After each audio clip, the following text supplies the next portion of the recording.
சபையில் அவர் வந்து கார்பெண்டர் வேலை செய்யறவர். அவர் என்ன சொன்ன, எங்க சபைக்கு வந்து ஒரு காணிக்கை பெட்டி வேணும். அந்த காணிக்கை பெட்டி அந்த காசை நான் குத்துடுவேன். நான் சும்மா எல்லாம் யாருக்கிட்டையும் கேட்க மாட்டேன். அது என் குணம். அது ஆண்டோடைய பிள்ளைங்க சாப்பாடு கடை வச்சா கூட போயிட்டு சாப்பிட்டாக்கா அவங்க ஒத்துக்க மாட்டாங்க. இதுல வர்றது லாபம் கொஞ்சம், நான் தான் உனக்கு அதிகமா கொடுக்கணும். ஆண்டவர் சாட்சி. தேவ பிள்ளைகளை உன் சார்பா என்ன பண்ண, ஒரு காணிக்கை பெட்டை செஞ்சு கொடு, கர்த்தர் வேற காரியம் செய்வார். அதே போல செஞ்சாங்க. காலதாமதமாச்சு, அதோட காசை கொடுத்துட்டேன்.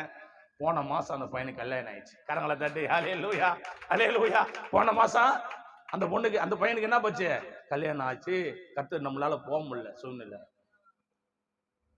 நண்பானவர்களே, கூணா இருந்தாலும் குருடா இருந்தாலும் செவிடா இருந்தாலும் ஊழியக்காரனுக்கு சாப்பாடு போட்டி விட்டுருவாரா?